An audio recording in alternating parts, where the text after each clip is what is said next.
गूंज एकेडमिक में आपका स्वागत है। आज मैं आपको बिहार में कृषि की समस्या के बारे में बताऊंगा। क्योंकि बिहार में कृषि की समस्या एक बहुत बड़ी समस्या है और 65वीं बीपीएससी मेंस में इससे प्रश्न पूछे जाने की संभावना है। अगर सीधा प्रश्न नहीं भी पूछा गया तो किसी न किसी प्रश्न में इसमें जो पहलू आएंगे वो डालने से जो आपका आंसर है वो पहले की तुलना में ज़्यादा अच्छा हो जाएगा। तो चलिए इस पर एक छोटी सी परिचर्चा शुरू करते हैं। बिहार कृषि की निम्न उत्पादकता, बढ़ती उत्पादन लागत, वाजिब मूल्य नहीं मिलने, एमएसपी पर सरकारी खरीद नहीं होने, आधारभूत संरचना के संकट, मुख्य वाणिज्यिक फसल गन्ना के वाजिब मूल्य तथा मूल्य के भुगतान, नदी जल प्रबंधन, मजदूरों के पलायन, पूंजी की कमी इत्यादि समस्याओं से गुजर रहा है। सरकार को कृषि रोड मैप को खेतों तक पहुंचाना होगा। यानी बिहार में जो कृषि है वो निम्न उत्पादकता, बढ़ती उत्पादन लागत यानी उत्पादन लागत का बढ़ना, वाजिब मूल्य नहीं मिलना, यानी मान लीजिए अगर किसान 100 रुपये चाह रहा है मिल रहा है 70-80 रुपये। एमएसपी पर सरकारी खरीद नहीं होने, एमएसपी भले ही निर्धारित किया जाता है उस मूल्य पर कोई खरीदता नहीं है। आधारभूत संरचना का संकट यानी अच्छा इंफ्रास्ट्रक्चर ना होना, मुख्य वाणिज्यिक फसल गन्ना के वाजिब मूल्य तथा मूल्य का भुगतान, बिहार में गन्ने की फसल का मूल्य सही नहीं मिलता और सही समय पर उसका भुगतान भी नहीं होता। नदी जल प्रबंधन यानी नदियों से आने वाली बाढ़ और कहीं कहीं सुखाड़ की स्थिति, मजदूरों का पलायन जो हमने अभी देखा है कि पलायन पर बड़ी चर्चा हुई है। दुर्भाग्य से वो लोग अभी बिहार पहुँचे हैं, काश से बिहार का सौभाग्य बन जाता। पूंजी की कमी, या तो ज़्यादातर किसान गरीब हैं तो उनके पास पैसे की कमी है। ये सारी समस्याएं हैं। ऐसे में क्या है, नीतीश कुमार को क्या करना पड़ेगा, कृषि रोड मैप को खेतों तक पहुंचाना होगा। अब इस पर एक चर्चा कर लेते हैं। बिहार से 2000 में झारखंड के अलग हो जाने के बाद बिहार से खनिज उद्योग तथा विद्युत उत्पादन इकाइयों के अलग हो जाने के बाद बिहार मुख्यतः कृषि प्रधान प्रदेश रह गया। क्योंकि जैसे ही झारखंड बने बिहार से खनिज उद्योग तथा विद्युत उत्पादन के जो क्षेत्र थे सभी झारखंड में चले गए। तो बिहार में बच गया नदी और पोखर तालाब कृषि प्रधान क्षेत्र। करीब 93 लाख हेक्टेयर क्षेत्रफल वाले प्रदेश में सकल बुवाई क्षेत्र 76 लाख हेक्टेयर तथा 56% सिंचित क्षेत्र होने का सरकारी आंकड़ा है। यानी बिहार में जो अभी हेक्टेयर क्षेत्रफल है वो 93 लाख हेक्टेयर क्षेत्रफल है बिहार में अभी, और सकल जो बुवाई क्षेत्र है वो 76 लाख हेक्टेयर है। आंकड़े आप देख लीजिएगा, किसी किसी किताब में आपको 94 लाख हेक्टेयर भी मिलेगा। तथा 56% सिंचित क्षेत्र होने, 56% जो सिंचित क्षेत्र है ये भी आंकड़े आप दुरुस्त कर लीजिएगा, क्योंकि आंकड़े हर साल थोड़े बहुत बदलते रहते हैं। कृषि के लिए उत्तम श्रेणी की भूमि के साथ यहाँ गंगा, बूढ़ी गंडक, सोन, बागमती, अधवारा समूह, कमला, कोसी, महानंदा जैसी प्रमुख नदियों के साथ दर्जनों छोटी नदियां हैं। बिहार देश का सबसे समृद्ध जल संसाधन वाला क्षेत्र है।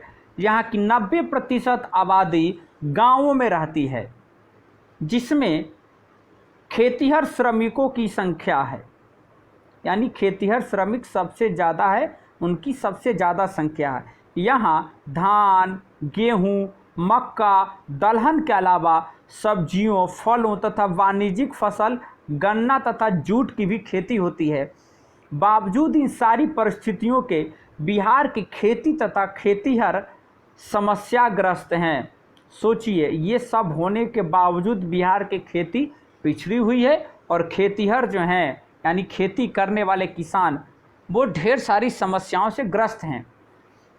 बिहार में कृषि की समस्या को आर्थिक सामाजिक दोनों दृष्टिकोणों से देखा जा सकता है। आर्थिक यानी गरीबी और सामाजिक ताना बुना। उत्तर बिहार का विस्तृत भूभाग जहां बाढ़ से आक्रांत रहता है, वहीं दक्षिण बिहार का क्षेत्र सूखे से प्रभावित रहता है। और देखिए कैसी विडंबना है, उत्तर बिहार में नदियों की वजह से जहां बाढ़ आने से फसल बर्बाद होती है, वहीं पानी की कमी से दक्षिण बिहार में सूखे की समस्या हो जाती है। आज़ादी के बाद जितनी भी सरकारें बनी, सभी ने बाढ़ तथा सुखाड़ की समस्या की अनदेखी की तथा उचित समाधान का रास्ता नहीं ढूंढा। इस प्राकृतिक आपदा से प्रत्येक वर्ष हजारों जीवन तथा अरबों की सरकारी गैर सरकारी संपत्ति की क्षति के आंकड़ों के बावजूद नदियों के जल प्रबंधन पर कोई ठोस कदम नहीं उठाया गया। और मुझे भी लगता है कि अभी भी कुछ बहुत अच्छा काम नहीं हुआ है। नदियों का पानी हिमालय से निकलकर नदियों के माध्यम से गंगा और फिर समुद्र में जाता रहा तथा बिहार की धरती बाढ़ तथा सूखे से तबाह होती रही, लेकिन इस पर एक बार भी कोई वैज्ञानिक सोच बनाकर इस पर काम नहीं किया गया। गाद से नदियां भरती जा रही हैं, छोटी नदियां मरती जा रही हैं। क्योंकि क्या हो रहा है, जो बड़ी नदियां हैं उसमें गाद की समस्या हो गई है, तो इससे जल उथला हो गया है, इसलिए नदी अब गहरे नहीं रह गए हैं, इसलिए बाढ़ ज़्यादा आता है। नदी को गहरा करने की ज़रूरत है। और गहरा अगर गंगा नदी को गहरा कर दिया जाए तो भी बाढ़ की समस्या से थोड़ा बहुत निजात मिल जाएगा। और आगे फरक्का डैम बना दिया गया है। फरक्का डैम बनाने की वजह से गाद नहीं निकल पाता। अगर फरक्का डैम को हटा दिया जाए तो गाद की समस्या से बिहार को निजात मिल जाएगा। छोटी नदियां मरती जा रही हैं, बात सही है। बड़ी नदियों में गाद के बावजूद भी नदियां जीवित है, लेकिन छोटी नदियां उथले होने की वजह से उनका पानी चारों बगल फैल जाता है या गर्मी के दिनों वो मृत प्राय हो जाती हैं। कुछ मरती नदियों को बचाने में सिविल सोसाइटी तथा समाज से भी अच्छा प्रयास कर रहे हैं। यहाँ पर सरकार का नाम होना चाहिए, सिविल सोसाइटी का नाम है। नदियों से गाद निकालकर नदियों को बचाने, नहरों का निर्माण कर बाढ़ से सुरक्षा तथा सिंचाई के विस्तार की रणनीति सरकार के पास नहीं है। अब जाकर कोसी मेची लिंक परियोजना और सकरी नाटा परियोजना पर काम शुरू हुआ है, न जाने कब तक पूरा होगा। सरकार नदियों पर अभी तक 3675 किलोमीटर बांध बना चुकी है एवं उनके और विस्तार तथा उच्चीकरण पर सारी ऊर्जा लगा रही है। बिहार में 19 जिलों की 76% जनसंख्या और 73% से ज़्यादा कृषि क्षेत्र प्रभावित होते हैं। जो बाढ़ की समस्या है उसकी वजह से बिहार के 19 जिलों की 76% जनसंख्या यानी करोड़ों जनसंख्या और 73% से ज़्यादा कृषि क्षेत्र प्रभावित होता है। 3 दशक के सरकारी आंकड़े बताते हैं कि करीब 7000 से अधिक मानव की क्षति हुई है। ये जो आंकड़ा है 2018 का आंकड़ा है, 2019-20 का आंकड़ा ले लिया जाए तो ये 10,000 से ज़्यादा होगा। सिंचाई के मामले में तंगहाली। इसी प्रकार कृषि के लिए सबसे महत्वपूर्ण सिंचाई के लिए भी किसान मौसम तथा निजी महंगे सिंचाई स्रोतों पर निर्भर है। चूँकि बाढ़ के पानी का सही इंतजाम नहीं हो पाता, दूसरी तरफ दक्षिणी बिहार में सूखे की समस्या है, फिर भी किसान मौसम पर ही निर्भर है और निजी महंगे सिंचाई स्रोत और जो लोगों के द्वारा खुद से जो सिंचाई का जो प्रबंध किया गया है वो काफ़ी महंगे हैं। वर्षों से अधिकांश राजकीय नलकूप बंद तथा जर्जर हैं। नलकूपों की बहुत खराब स्थिति है। बिहार की कृषि समस्याओं के सामाजिक पहलू में समाज के बिगड़ते ताने बाने से गांवों के सभी जाति धर्म के अल्पसंख्यकों का खेती असुरक्षित है। बिहार के गांवों में एक और समस्या है जाति और धर्म की स्थिति। कहीं हिंदू मुस्लिम का लड़ाई है तो कहीं पर अग्रा पिछड़ा का लड़ाई है, तो कहीं पर सवर्ण दलित का लड़ाई है, तो कहीं पर पिछड़ा दलित का लड़ाई है, तो कहीं पर पिछड़ा और सवर्ण का लड़ाई है। इससे भी खेती असुरक्षित है। आर्थिक पहलू में सबसे प्रमुख समस्या खेती की बढ़ती लागत है। इस खेती की लागत भी बढ़ती जा रही है। सरकारी आंकड़ों में 1,61,00,000 जोतों में 91% छोटे तथा मझोले किसान हैं। यानी छोटे तथा मझोले किसानों की संख्या बहुत ज़्यादा है, उनकी संख्या 91% के आसपास है, जिनके पास कृषि उत्पादन के लिए आधारभूत संरचना का अभाव है। खेतों तक सड़क, बिजली, सिंचाई सुविधा नहीं है। महंगे बीज, उर्वरक, कीटनाशक, बिजली, डीजल से सिंचाई, जुताई, ढुलाई आदि सभी की कीमत बढ़ने से खेती की उत्पादन लागत बढ़ती जा रही है। अभी भी वर्तमान सरकार ने क्या किया है, इन सब का दाम बढ़ा दिया है। इससे कौन परेशान होगा? सबसे ज़्यादा किसान। बावजूद इसके लागत की अनदेखी करते हुए कृषि उत्पादों का न्यूनतम समर्थन मूल्य तय किया जाता है। तय एमएसपी पर सरकारी खरीद नहीं होती है। तय एमएसपी पर, जिसकी चर्चा मैंने पहले की है। बिहार में मंडी तथा बाजार समितियों की कोई व्यवस्था नहीं है। इधर थोड़ा बहुत ध्यान दिया जा रहा है, फिर भी न के बराबर है। बाजार समितियों की सुव्यवस्थित करने के बजाय उन्हें बंद कर दिया गया है। ये सही है। किसान बिचौलियों के चंगुल में है। क्या करे, किसान को बीच में ही अपनी फसल बेचनी पड़ती है, तो बिचौलियों के चंगुल में रहेंगे ही, क्योंकि किसान को खेती के बाद तुरंत पैसे की ज़रूरत पड़ती है। कृषि उपज की सरकारी खरीद की पैक्सों के माध्यम से औपचारिकता की जाती है। पैक्स तो लूट का धंधा है। एफसीआई, एसएफसी किसानों से सीधा खरीद नहीं करते। प्रखंडों में बने एफसीआई के गोदाम ध्वस्त हो चुके हैं। फिर कैसे बिहार की खेती सुधरेगी? अन्य प्रदेशों में खेती के साथ उससे जुड़े अन्य उद्योगों का विकास होने से वहाँ की खेती को बल मिल रहा है। बिहार में कृषि आधारित परंपरागत उद्योग समाप्त प्राय हैं। डेयरी, मत्स्य पालन, सब्जियों, फलों के उत्पादन की दिशा में प्रयास अपर्याप्त हैं। कृषि के लिए महत्वपूर्ण सहायक पूंजी का भी बिहार में अभाव है। देखिए, खेती के साथ साथ हम बिहार में डेयरी कर सकते हैं, मत्स्य पालन कर सकते हैं, सब्जी से आय कर सकते हैं, फलों के उत्पादन से आय कर सकते हैं, लेकिन इस मामले में सरकार के प्रयास अपर्याप्त हैं और बिहार में सहायक पूंजी का भी अभाव है। सरकार के बार बार के निर्देशों का भी बैंकों पर असर नहीं है। सभी किसानों तक केसीसी की पहुंच नहीं है। जहां पहुंच है उसकी राशि अपर्याप्त है।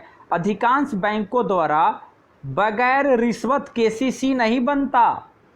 फलतः महाजनों से खेती के लिए ऋण लिए जाते हैं। प्राकृतिक आपदाग्रस्त बिहार के किसानों से बीमा का प्रीमियम काटे जाने के बावजूद प्रधानमंत्री फसल बीमा योजना का लाभ चुनिंदा किसानों तक ही पहुंचा है, सभी को नहीं मिला है। और केसीसी बनवाने के लिए भी ऋण लिया जाता है। क्या बात है। राज्य सरकार द्वारा शुरू राज्य फसल योजना कागजों में ही घूम रही है। इसी प्रकार प्राकृतिक आपदा के समय राज्य सरकार द्वारा घोषित क्षतिपूर्ति तथा इनपुट अनुदान सभी प्रभावितों तक नहीं पहुंचता है और किसान ऋण के चक्र में फंसता जाता है, क्योंकि जीवन यापन हेतु खेती छोड़ी नहीं जा सकती। खेती तो किसानों को करना ही पड़ेगा। खेती, गन्ने की खेती खस्ता हाल। किसानों द्वारा वाणिज्यिक फसल के नाम पर गन्ने की खेती होती है, परंतु राज्य की सभी चीनी मिलें बंद हो चुकी हैं। अभी मात्र 10 चीनी मिल चल रही है, और अभी चीनी मिल तो चल रही है, 10 चीनी मिल होनी चाहिए। जितने ज़िले हैं कम से कम उतनी चीनी मिल होनी चाहिए। दूसरा, पर्याप्त मूल्य गन्ना किसानों को नहीं मिलता है। ये भी एक बहुत बड़ी दिक्कत है। गन्ना विकास के लिए अंग्रेजों द्वारा स्थापित गन्ना शोध संस्थान पूसा मृत प्राय है। अब थोड़ी बहुत स्थिति पूसा की भी सुधर रही है। गन्ना के उन्नत बीज, खेती की आधुनिक तकनीक से कम लागत पर उन्नत टिकाऊ खेती तथा अन्य वैज्ञानिक ज्ञान एवं सुविधा प्रदान करने में यह शोध संस्थान विफल रहा है। भले ही पूसा थोड़ी बहुत स्थिति सही हो रही है, लेकिन अभी जो बातें की गई हैं वो एकदम सही हैं। इसकी वजह से जो कम लागत पर उन्नत टिकाऊ खेती तथा अन्य वैज्ञानिक ज्ञान सुविधा लोगों तक अभी नहीं पहुंचा है। फलतः बिहार में गन्ना की बढ़ती उत्पादन लागत के साथ गन्ना की उत्पादक गुणवत्ता तथा रिकवरी निम्न है। कृषि के पिछड़े तथा लाभकारी नहीं होने के चलते किसान मजदूरों को न्यूनतम मजदूरी देने में क्या है, असमर्थ हैं। इसी वजह से न्यूनतम मजदूरी वो नहीं दे पाते हैं, इसलिए उनको अनाज देना पड़ता है। और मजदूरों का भी पेट नहीं भरता तो वो क्या करते हैं, उनके खेतों में काम करना छोड़ देते हैं। रोजी रोटी के लिए मजदूरों का बड़े पैमाने पर अन्य प्रांतों में पलायन होता है, जिससे खेती प्रभावित होती है और बहुत छोटे किसान खेती छोड़ उन्हीं मजदूरों के साथ पलायन करते हैं। लेकिन इस कोरोना ने सभी मजदूरों को वापस गांव लौटने के लिए विवश किया है। काश बिहार सरकार इस पर एक बड़े प्लान के साथ काम करती। कुछ खेती छोड़ने को विवश होते हैं। सरकारी आंकड़ा बताता है कि 2012 की तुलना में मोटे अनाज छोड़कर गन्ना सहित अन्य कृषि उत्पादों में कमी हुई है। किसान संगठन बराबर सरकार से मांग कर रहे हैं कि मनरेगा को खेती से जोड़कर मजदूरों का आधा सरकार तथा आधा किसान भुगतान करे, जिससे पलायन भी रुकेगा तथा कृषि उत्पादन और बढ़ेगा। यह एक बहुत अच्छी पहल है। बिहार में जिस तरीके से खेती पिछड़ी हुई है, होना ये चाहिए कि मनरेगा के जो भी मजदूर हैं, किसानों को 3-4 समय जिस समय बिहार में खेती होती है, खासकर अगर 2 समय मुख्य रूप से चुन लिया जाए, धान की रोपनी के समय, धान की कटाई के समय, गेहूं के बीज लगाते समय और गेहूं की कटनी के समय सरकार को मनरेगा मजदूर किसानों को प्रोवाइड कराना चाहिए और आधा सरकार देती और आधा किसान। इससे बिहार में कृषि उत्पादन काफ़ी जोरों से होता और इससे पलायन भी रुकता, कृषि उत्पादन बढ़ता। इसके अतिरिक्त पूंजी के अभाव से गुजर रहे किसानों को पूंजी की उपलब्धता तथा ऋण बोझ से मुक्ति के लिए भी सरकार द्वारा कारगर प्रयास नहीं होने से महाजनों पर निर्भरता बढ़ती है। तो सरकार को क्या करना चाहिए, कम ब्याज पर किसानों को ऋण देना चाहिए। इस प्रकार बिहार कृषि की निम्न उत्पादकता, बढ़ती उत्पादन लागत, वाजिब मूल्य नहीं मिलने, एमएसपी पर सरकारी खरीद नहीं होने, आधारभूत संरचना के संकट, मुख्य वाणिज्यिक फसल गन्ना के वाजिब मूल्य तथा मूल्य के भुगतान, नदी जल प्रबंधन, मजदूरों के पलायन, पूंजी की कमी इत्यादि समस्याओं से गुजर रहा है। सरकार का कृषि रोड मैप को खेतों तक पहुंचाना होगा। विगत दिनों बिहार के शिवहर, पटना तथा गया से किसानों की आत्महत्याओं की भी खबरें आई हैं। ये तो मैं उदाहरण दे रहा हूँ, हर जिले में किसान आत्महत्या कर रहे हैं। इन विषम परिस्थितियों से किसानों को उबारना होगा। खेतीहर जातीय, धार्मिक तथा राजनीतिक मकरजाल में उलझकर रह गए हैं और बिहार की कृषि एक समस्या बनकर रह गई है। मैंने बिहार की कृषि की समस्या के हर पहलू को आपके सामने रखा है। अगर आप 4-5 बार इसका अध्ययन कर लेते हैं और प्रश्न लिखते समय इसमें से कुछ आंकड़े आपको याद रह जाते हैं तो यह आपके बहुत काम आएगा। मिलते हैं किसी अन्य वीडियो में। जय हिंद, जय भारत।